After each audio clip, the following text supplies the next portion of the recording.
Hey everyone, we're going to get started here in a couple minutes.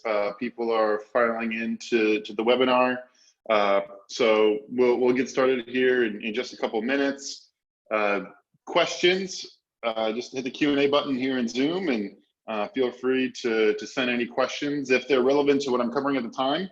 Happy to jump in and answer those. Otherwise, I'll cover them either at the end, or if it's something very specific, I'll probably just email you directly after the webinar and answer it there. Just a couple notes. This is going to be recorded, so don't feel like you need to write anything down if you don't want to, or scramble to try to understand something. We'll fully record this, provide a debrief at the end with a blog post like we typically do. We'll put the slides online as well. So all of this is going to be available for you after the recording, and we'll get it out as soon as we can, usually within a day or two. So no worries on any of that, but we're going to get started here in just another minute. Gonna wait for some other folks to get in. I'm gonna go ahead and hit play here.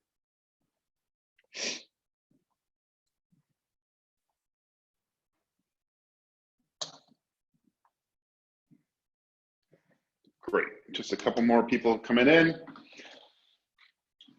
Awesome. So as mentioned, thanks everyone for joining. Feel free to submit any of your questions directly here in Zoom. We'll more than happy to answer those either real time or at the end, or email you directly. Today, if you are not a visible customer, I know we have a lot of folks that are not visible customers yet. It's a leap year. I'm feeling good about where we're at for the month. So we're going to offer 10% off of any of our current plans to people if they want to jump on before the end of the month. Just use deck to check in the checkout, and you'll get 10% off any of our plans that we have. So we'd love for you to use that. But let's get started. A little bit about myself. Let me get Zoom here out of the way. Sorry, a little bit about myself. My name is Mike Preuss. I'm the founder and CEO of Visible. We started the company 5 years ago, really to help founders get the most out of their business and a better chance of success. Especially through that lens of investor relationships. And today, going to cover a little bit about Visible, why you should update your investors. So we're going to go through that in a deck. Then really just going to dive into the product soup to nuts. So going to walk you through the entire product, some best practices with that as we get going, and then we're going to cover our new fundraising product. Literally just launched this. It's our shiny new thing that we're loving right now. We're going to be investing quite a bit in helping create new features. A lot of folks have been providing great feedback, so we're going to get into that as well. This is a brand new format for us in terms of this style of webinar. Traditionally, we have a guest and do a fireside chat. Lolita is going to be joining us next month. That's going to be awesome. We've had incredible guests on before. But we felt that with our new fundraising product, it's just a great time to dive into a little bit of a demo, record that so we can use that for evergreen content. And so we're trying this new. We'll see how it goes. Very excited for it. We'll get started here. So for those of you that don't know, Visible, we have customers now in all 6 continents, or not all, but 6 of the 7 continents, which is super exciting. Over 2,000 companies we can count on as customers, which is awesome.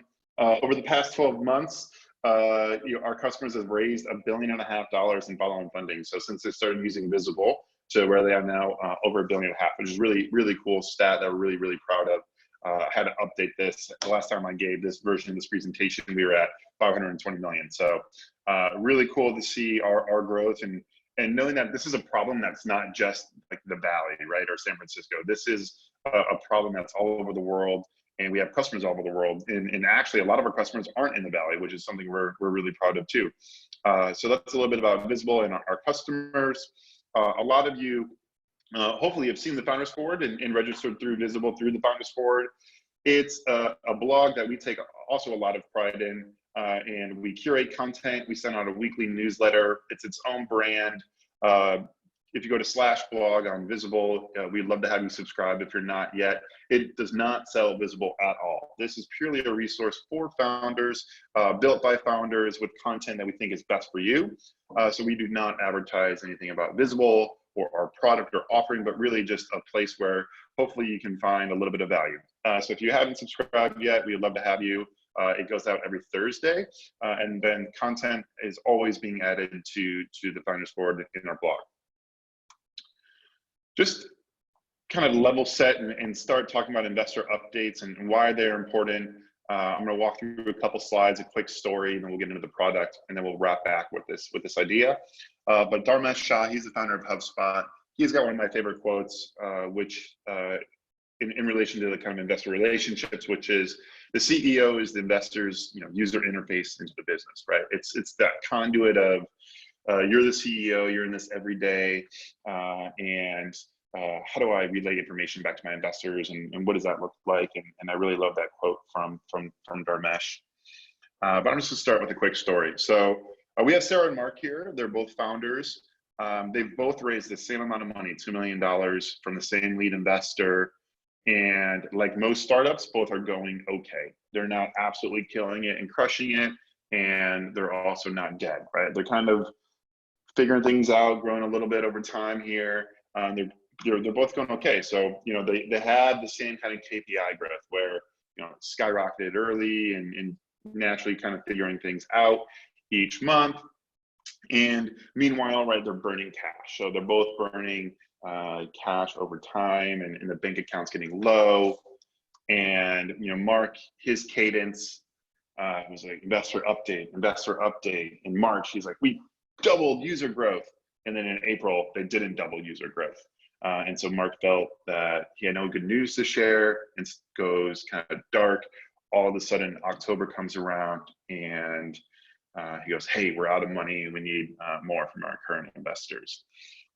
Meanwhile, Sarah, like clockwork, every month, investor update,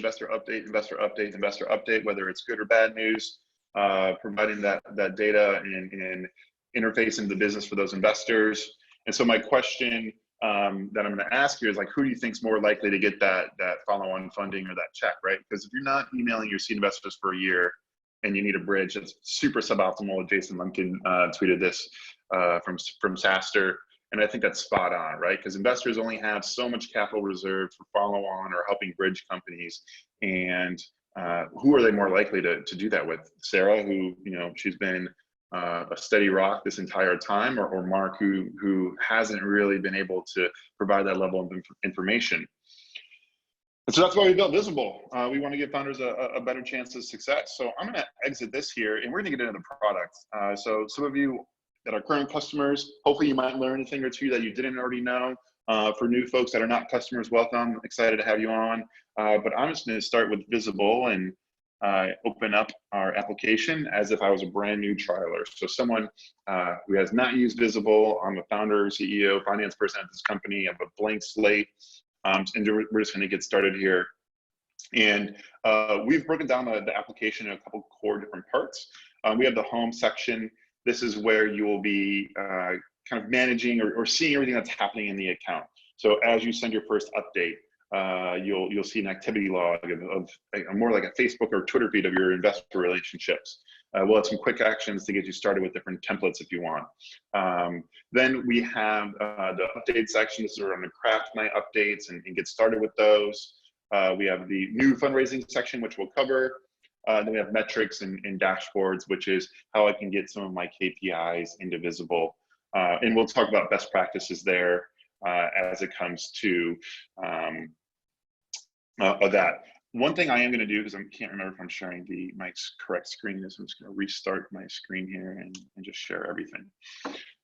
So I'm in my app here, and we're just going to get started actually with metrics. I just want to show you how easy it is to link up to some different data sources. I'm just going to start with Google Analytics, pretty ubiquitous tool, and connect to our Visible account here. So we'll just have simple view authentication. We don't need to read or write anything to Google Analytics. We're just saying, hey, return us some key metrics.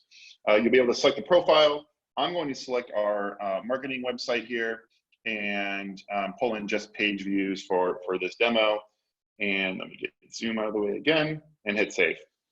So what's happening here is we're going and getting all of that historical data out of the Google Analytics account right now and bringing that directly into Visible.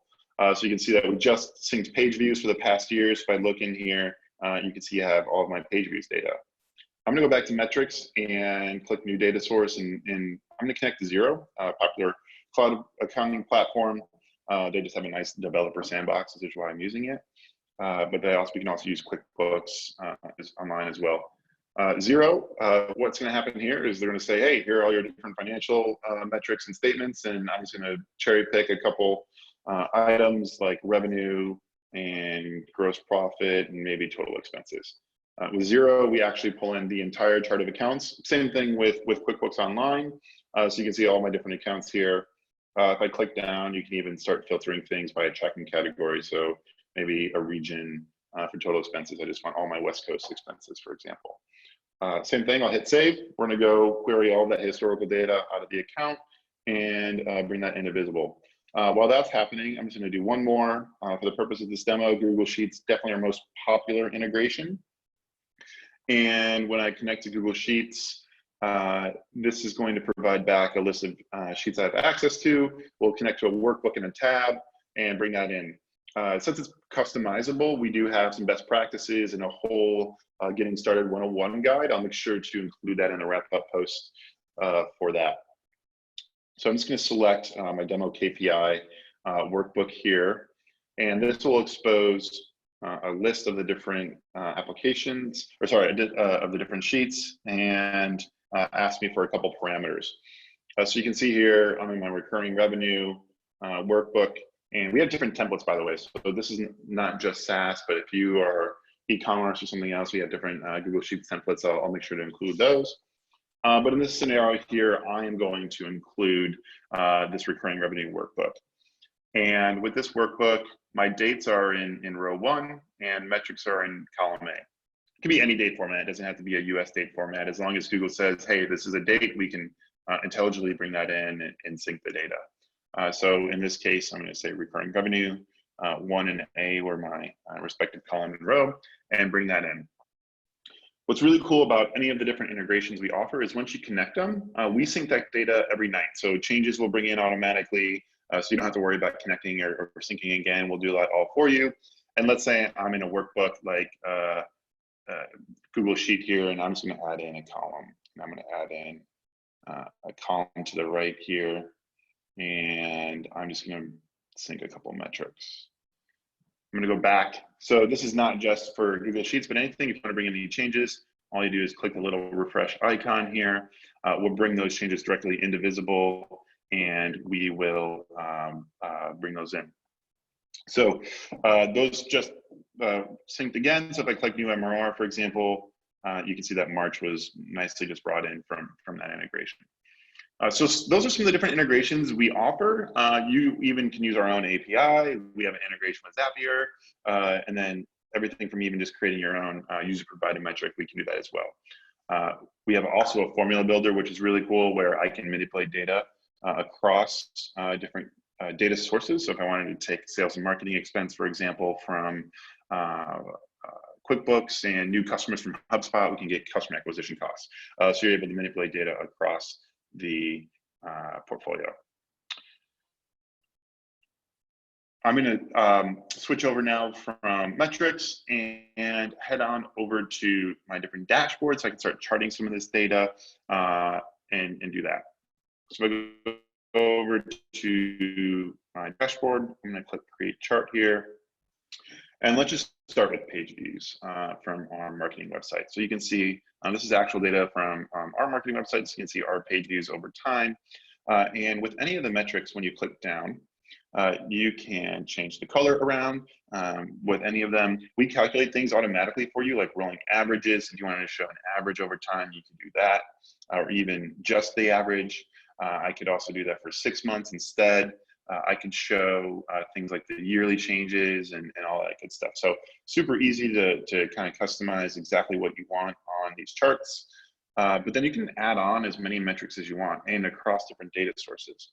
So for example, Maybe I wanted to do total MRR against my website page view.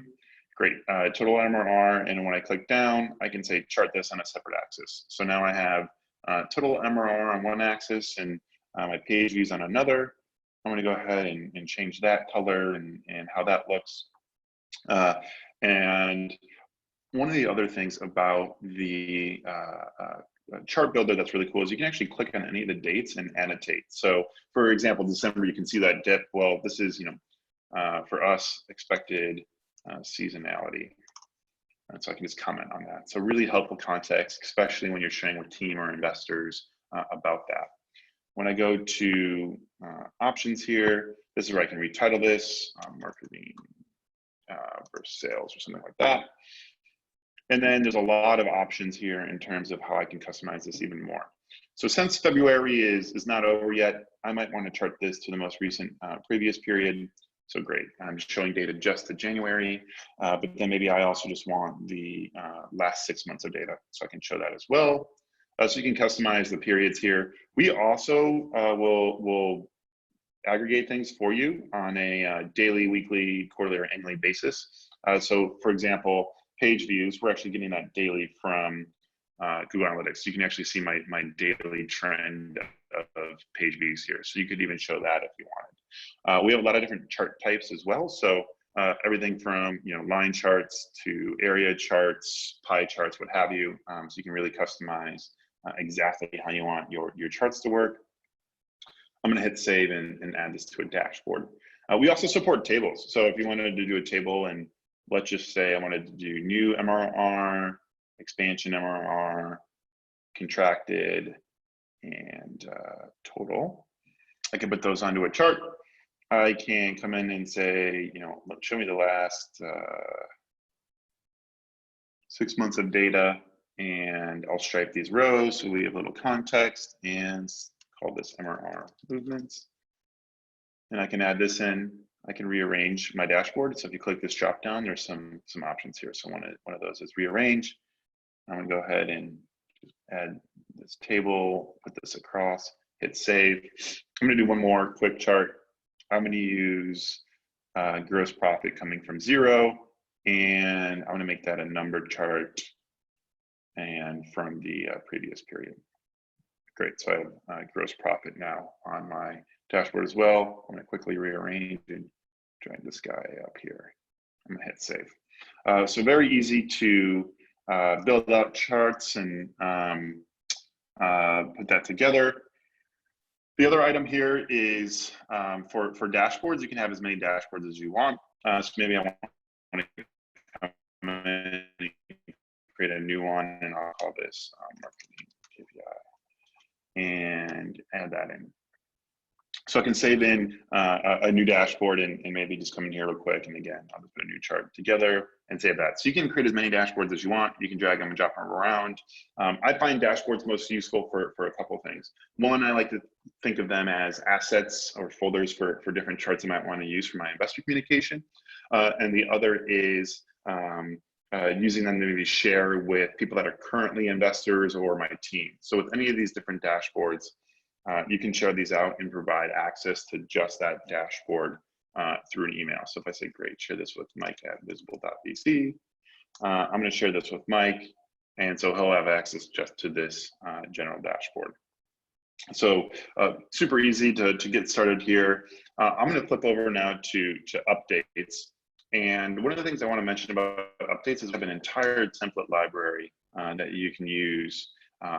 Some of these are from our current customers. So Danny from SkySpecs has been a customer for a while and has raised more than $40 million for his business. And he reached out and said, hey, I have a template I would love to share with you all. So you can see what current customers are using for templates. We also have our core standard templates from other investors. So I welcome anyone to check out a template. You can load them directly into your account. I'm just going to start with the investor template here in my account, and we give little tips with these. And I'm just gonna start adding in some of my different key charts. So when you are line breaking in our update editor, we give you the option to include charts, images, files, text to really craft that story. and I'm going to click chart here, and you'll see that I can copy an existing chart, so that chart we just made, but then I can also come in and maybe build brand new charts. So let's just take LTV to CAC, for example. I can build that as a chart real quick here, as a line chart, and put that in here. With any of these cards, you're able to drag and drop these around. So, maybe I wanted to bring this chart directly to the top here. I can also include images. So maybe I wanted to, let me get an image here. Great, I'm gonna attach this and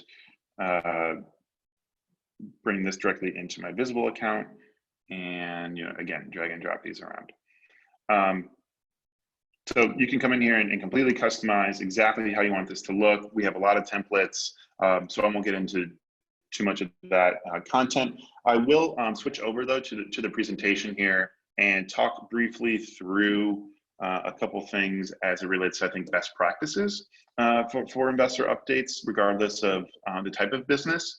And I always like to think through kind of this trial of sorrow that a lot of people like to share, especially startup founders, where a lot of times you're kind of in those dips, and that's exactly when you need to be sharing with your current investors and talking through some of the challenges, because as we'll see, they've seen this movie before and have a lot of insight where they can add in, and I think it's just super important to be sharing, especially through those tough times.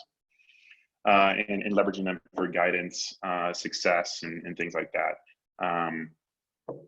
I just got a question around templates for different stages. Certainly, I'll flip over to those next. But if you're on our website and you're in templates here, we have seed and Series A type templates. So definitely certain templates depending on the stage that we can recommend. Like I said, investors have seen this movie before, so really good at pattern recognition where they can help out with your business. As it comes to best practices, consistent cadence is really key. You don't want to be spotty where you're sending an update once a month and then stop and do it once a quarter, and then a month, and then a week, and then a quarter. Keeping that consistent cadence is really important. I think for early stage companies, calling in people just getting started to Series A, B, monthly is a great cadence. And it just keeps you top of mind. Like when you're hiring or looking for new customers or partners, you're always top of mind if you're sending things monthly. Quarterly, 90 days, a lot changes in a business. And I think that monthly, especially early on, is the perfect cadence for a lot of early stage companies. Related to that, I think keeping things comparable is also very important. If I'm sharing ARR in one month and bookings another, and then active users another, you're not fooling anybody. Investors will see that, and they just want to see comparable metrics. Don't pick the one that happens to be the best of the time. Pick through the same metrics every time. And if metrics are going down, explain why, and explain how you're going to resolve that. So don't switch up metrics. Keep them super comparable, and I think you'll understand where investors can help there. Always include cash burn and runway in any of these updates that you're producing. This is, I think, super important as well. How much, because this is essentially the pulse of the business. Are you running out of money? Do you have enough money? How much are you burning? So no matter the business type, I think it's always crucial to include those metrics so investors are on the same page you are when it comes to your business. A couple other things about investor updates I wanted to cover really quick. Make the ask, and this is probably one of the most beneficial things for founders, is make the ask very actionable. A lot of times we'll see people say like, hey, we'd love intros to companies with greater than 1,000 employees. That's not specific and unlikely to prompt any type of real action. Whereas like, hey, we'd love intros to VPs of marketing at companies with more than 100,000 employees in North America that are in CPG. You'll really define what you're looking for, and then it'll help those investors. Also, just make things super easy for investors. They're typically pretty lazy, so I love to use click to tweet. Like, hey, can you just share this out? And here's a link already. All I have to do is click it and tweet it. I've seen customers do LinkedIn searches as well. So if you're hiring for someone specific, kind of defining a LinkedIn search and just using that as a link so investor can just click that button and see in their network if they have anyone. So little hacks like that I think are also super great for helping out, just making action happen within your investor updates.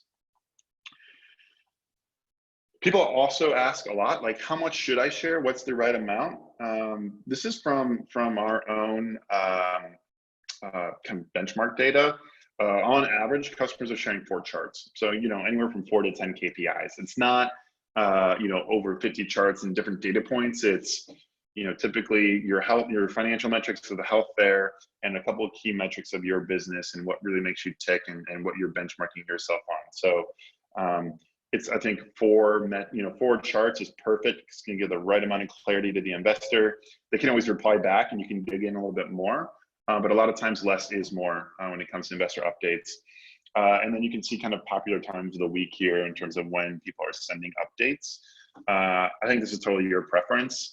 I've seen people do it on Saturdays just because maybe they're more likely to get a response. But I thought it was kind of interesting just seeing some of the popular times of the week that people are sending these updates out. I typically send on Fridays after I've had a chance to debrief from the week. Last thing, I think there's a lot of intangible benefits as well to this. And these are kind of my own personal anecdotes. Reflecting change is a really good one. So much is happening in a startup or in a company every week that it's really just a great time to think through what worked well, where can we improve, or holy crap, like we really out executed on this initiative, or we didn't even start this thing. So I think it's a time for a lot of reflection and change. It stops inbound requests as well. So investors aren't going to be reaching out saying, hey, can I get an update, or what was this, or what was this? You'll stop that because they'll know to come, especially during a regular cadence when that update will come.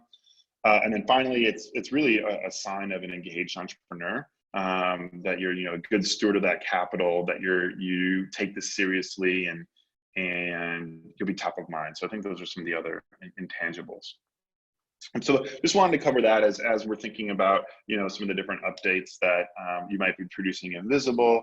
I'm just going to come back here and I'm just going to actually send out this investor update like I'm ready to go. What's great about this tool in Visible is that we render everything directly in email, so you do not have to do anything in terms of having investors manage logins or anything else. We render all of this directly in email. So I'm going to go ahead with that example of sending it to myself. But if I wanted to send it to Matt on our team, I could do that as well. You can add in a lot of different emails here and put them in. You can also use lists. I'll show you how to use those in a second. If you're sending this internally, you can even send it to a Slack channel. So we'll say, great, authenticate to one of my Slack channels, and we'll let you post this into a Slack channel to your team. So if it's wanting to share with your team, you could do that. I can share it through a link as well, and maybe ask for a name. I'm just going to hit send here. So when we hit send, everything's going to be rendered, like I said, directly in email. I'll be able to grab that link and share it out. So if I paste that link, you'll be able to interact with this update on the web. And then we'll also prompt you, hey, do you want to make this a recurring update? So again, with that idea of cadence and all that good stuff, I can say, great, set a schedule. And maybe, on the 20th of the month, send me a reminder like, hey, can you send me a reminder to send this out? And we won't send anything out without you hitting send, but it helps build that natural cadence of, that what I mentioned, that cadence. And so it'll send you an email reminder. I go to my inbox here. I'm just going to hit refresh and just show you a preview that you can see everything has been rendered directly in email. We will also give you an ability to give the thumbs up to any of the updates. So these are like little quick reactions. I think they're super great because sometimes investors don't have a lot to say other than like, hey, thanks for the update. And it's that little kind of dopamine hit feedback loop that will keep you going, and super popular feature actually of ours. But if you don't want to include those in your updates, you can turn them off. So I'll show you how to do that. But if I refresh here, you can start to see that people are opening, clicking, viewing my different updates that I'm sending. So we'll start syncing that data directly to Visible. So you can see here, Mike gave it a thumbs up. I opened the February investor update a minute ago. So if I go back, we'll show you all those analytics here, but then I can also hit start my next update. So March comes around and I want to write the March update. I'll be able to come in here and do that. So March, investor update, and then those reactions I mentioned, you can just turn those on or off at the update level. Same thing, if you want to change your reminders, you can do that as well within the application. So those are updates. Like I said, I think a lot of our customers are using updates weekly to send these out internally to their team, to send them monthly to investors. And then I know a lot of this webinar is around fundraising. And I like to think of this as kind of like if you're nurturing a lead for your own business, using updates to nurture investors or potential investors over time. And I think what you want to share with those potential investors is a little bit different than your core ones, right? You want to share kind of the high level sizzle to get them interested. I wouldn't share things like cash or burn or any kind of financial metric, but maybe, hey, here are new customer logos we've won. Maybe a particular KPI and the growth around that, or key hires you've made. So think about using those as people are in your funnel. Maybe they've asked like, hey, keep me in the loop for your next raise, or you're actively fundraising and maybe you want to send a weekly note out of changes in the business. I think updates are great for that. They're not great for trying to get meetings or spam investors. Like I would definitely recommend not doing that. Right, those are more one-to-one communication and traditional email. But I do think updates serve as kind of that natural nurturing list newsletter that you could use for those potential investors.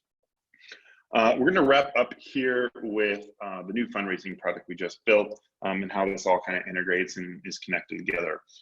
So this is something we sat down at our last offsite as a team and said, the next kind of iteration of Visible and where we see ourselves going is not only how do I engage my current investors and get the most from them, but how do I think about fundraising for my business and just making it super simple to manage that fundraising and how that round is created. And so we created the fundraising product and the ability for you to start a pipeline. And so I'm just going to say seed, a seed round, and I'm targeting $1 million, for example. And you can change the currency depending on your local currency. And to start, we put a template together, which is research, people you've contacted, maybe you have a meeting on the books that's getting a light diligence, a partner meeting, term sheet and close. If your stages are different, that's totally cool and totally fine. All you have to do is click in the top right and click manage stages. And maybe I want to remove light diligence and I can create a new stage called Mike's stage. I can add that in. And then again, you can drag and drop any of these. I can change colors around for them. But now when I'm in here, I can say, great, I'm going to add in Mike's Fund. This is where you can sync any of your contacts. So if you have contacts already, you can add them in or create all brand new ones. Again, contacts are useful for sharing things like updates and things like that. Mike talked about leading this round, $500,000. I feel really good about the relationship. So this rating is kind of ambiguous, but we see a lot of people using this to kind of rank not only how they feel about the investor, but just the chance of funding in general. I need to follow up with Mike on Friday. We first talked on the 1st, and Matt provided that intro. And then in the notes section here, this is basically our update editor, but this is where maybe I want to upload a deck that I shared with Mike or next steps for the fundraise and what I need to get Mike so I can come in here and build those out and write in here. And it's meant to be super simple. So you can hit save. I can then drag people throughout this funnel. So, this is a couple weeks of work that we put into this. So it's just the beginning, but a very lightweight tool to manage that fundraising. And it's really a process at the end of the day, right? It needs to be a full-time job and something that has your full attention, because at the end of the day, it's a process and it's all about momentum. There's an awesome article from first round that I will make sure to include in our follow-up that I really love when it comes to fundraising strategy. And some of the process involved there. They like to think of it as sets of waves. So not doing everything at once, but taking a cohort of investors and putting them through your pipeline and seeing where you can learn things. Maybe we need to change the pitch or the process a little bit. That way you're not burning, if you have 100 ideal investors that you're going to put in your funnel, I'll maybe start with 25, learn from them, and then for the next 25, put them through this hack. So I think that's a really good process and strategy, and I'll make sure to put that article in the wrap up. But yeah, the tool is meant to be very easy to use. So I come into research, I'm going to add in visible ventures, and again, super simple to use and customized for your fundraising efforts. We have filtering, so you can filter 4 stars and above, or maybe 2 stars and above. I can filter by my stages. I can search this. So very simple to get things going, but we're super excited by the future of this. We're gonna let you share pipelines with your current investors and make it more collaborative, helping get more intros. We're gonna have a whole insights layer on top of this as well that we're gonna start exposing. One of the things that I'm personally doing right now is building a insights product called Connect, which is going to be hopefully the most actionable early stage investor database on the market. I'm using Airtable right now in the background, but this is data on investors, the check sizes, locations, what they're interested in. I'll make sure to share this out. It's gonna be embedded directly into our product. We're crowdsourcing a lot of the entry and effort right now.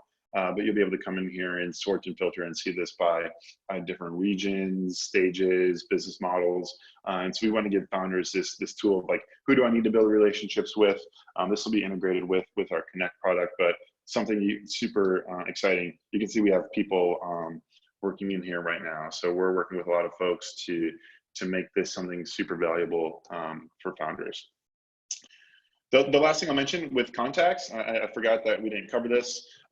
With contacts, you'll have an activity feed so you can see their activity over time, and then you can add them to different lists. So this is where I could say, great, Mike's a potential investor, and I can build out different lists where you can use these in any of your updates. So if I come to my update here, I can see my potential investor list and add that in. So contacts are great, super easy, kind of CRM to manage all of your investor relationships. But we'll wrap up there. Appreciate everyone tuning in for this first demo and seeing this format. Would love any feedback that you might have. Mike just wrote in around pricing. Yes, that is something we do have plans and pricing for startups. So feel free to reach out to me at mike@visible.vc.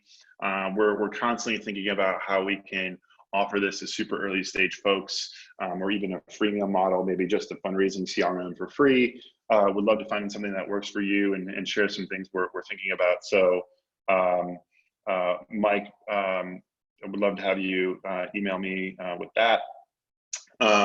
Yeah, appreciate everyone's time. We'll put this online, put the resources together I mentioned, and looking forward to seeing the application. All right, take care.